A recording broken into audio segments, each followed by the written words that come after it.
Jagan logic లేకుండా మాట్లాడుతున్నారు. బుడమేరుకి చంద్రబాబు ఇంటికి సంబంధం. బుడమేరు నుంచి బుడమేరు రెగ్యులేటర్ బుడమేరు నది మీద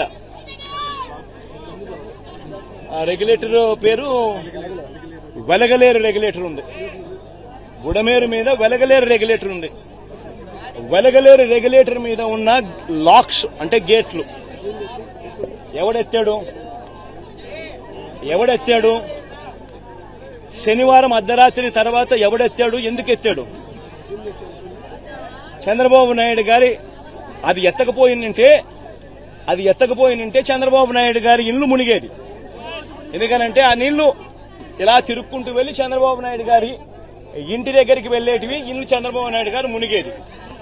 ఎందుకంటే అక్కడి నుంచి నీళ్లు డైవర్షన్ ఛానల్ ద్వారా పోలవరం కెనాల్లో పడి పోలవరం నుంచి కృష్ణానదిలో కలిసేది, ప్రకాశం బ్యారేజ్ దగ్గర కలిసేది. దానివల్ల చంద్రబాబు నాయుడు ఇంటి దగ్గర నీళ్లు దిగేటివి, చంద్రబాబు నాయుడు ఇల్లు మునిగేది.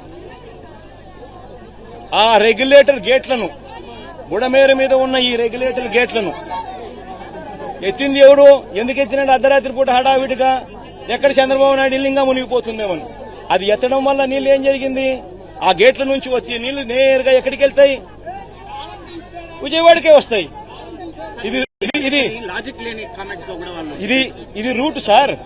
మీరంతా విలేకరులు ఒకసారి డైరెక్ట్ గా వెళ్లి మీరు పోయి చూడండి. ఎందుకు ఈరోజు ఈనాడు పేపర్లో కూడా వచ్చినట్టుంది కదా వాళ్ళ పాంఫ్లెట్ పేపర్. ఒకసారి ఈనాడు పేపర్, వాళ్ళ పాంఫ్లెట్ పేపర్ ఒకసారి నువ్వు కూడా ఒక్కసారి దయచేసి నీలో ఒక్క నిమిషం దయచేసి నువ్వు కూడా కాస్తో కూస్తూ జర్నలిజంలో న్యాయం ధర్మం కొంచెం కొన్న పాటించి ఈనాడులో వచ్చిన ఆ పాంఫ్లెట్, ఈనాడు అంటే వాళ్ళ గజెట్ పేపర్ వచ్చిన ఆ వార్తను ఒక్కసారి దయచేసి, ఈ రోజే వచ్చింది, దయచేసి ఆ వార్తను ఒక్కసారి మీ టీవీలలో కూడా అది పెట్టి ఒకసారి చూపించండి.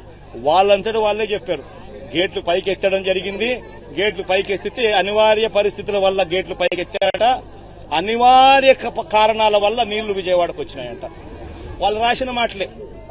దయచేసి ఏమాత్రం కూడా జర్నలిజంలో నిజాయితీ న్యాయం ఉంటే దయచేసి ఆ వార్త కూడా పెట్టమని అడుగుతుంది. ప్రభుత్వం నుంచి ఎలాంటి డిమాండ్ చేయబోతున్నారు? ప్రభుత్వం నుంచి ఎలాంటి డిమాండ్, నిర్వాసితులకు ఏమిటి డిమాండ్ చేయబోతున్నారు?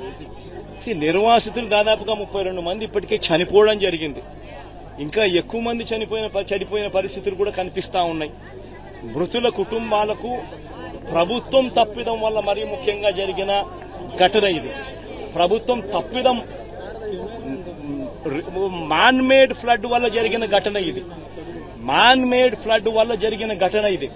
చంద్రబాబు నాయుడు గారు పుష్కరాల సమయంలో తన షూటింగ్ కోసం ఎలా 29 మందిని బలికొన్నాడో, తన షూటింగ్ సందర్భంగా తను ఒక హీరోగా కనిపించాలనే తాపత్రయంతో మనుషులందరినీ ఒకేసారి పంపించినాడో ఆ షూటింగ్ ఎఫెక్ట్ కోసం.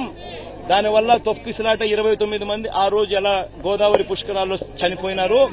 ఇప్పుడు కూడా సేమ్ ఇదే మాదిరిగానే చంద్రబాబు నాయుడు తప్పిదం వల్ల ఒక మ్యాన్ మేడ్ ఫ్లడ్ క్రియేట్ అయ్యి, మ్యాన్ మేడ్ ఫ్లడ్ వల్ల ఈ రోజు 32 మంది చనిపోయినారు.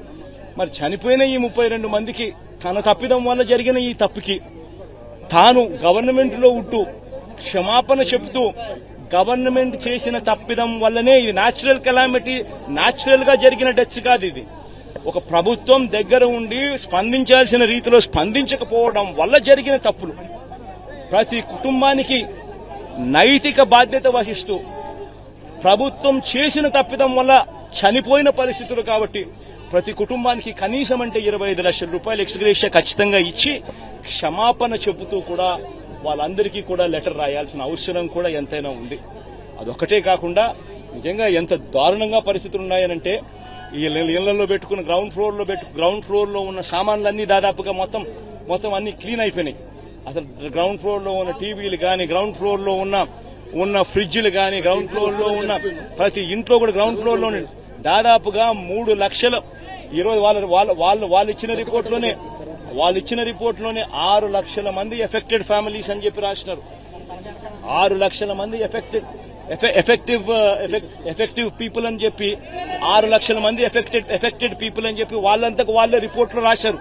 మరి ఎఫెక్టెడ్ పీపుల్ అని వాళ్ళే రిపోర్ట్లలో 6 లక్షల మంది అని చెప్పి వాళ్ళే రాసినప్పుడు ఆ 6 లక్షల కుటుంబాలకు వాళ్ళ కనీసం ప్రతి ఇంటికి కూడా జరిగిన నష్టానికి కనీసం కాంపన్సేషన్ ఇస్తూ, ఎందుకంటే ప్రభుత్వం తప్పిదం వల్ల ఈ తప్పిదం జరిగింది కాబట్టి ప్రతి ఇంటికి కూడా ప్రభుత్వం తప్పు యాక్సెప్ట్ చేస్తూ ఆ ప్రతి ఇంటికి కూడా కాంపన్సేట్ చేస్తూ ప్రతి ఇంటికి కనీసం 50,000 రూపాయలు ఖచ్చితంగా ఇవ్వాలని కూడా డిమాండ్ చేస్తా ఉన్నామని చెప్పి సందర్భంగా కూడా తెలియజేస్తా ఉన్నాం. వైసీపీ ఎలాంటి సమాచారాలు వాళ్ళకి అసలు అసత్యం అనేది ఎక్కడుంది దీంట్లో? నీ పేరేం పేరు?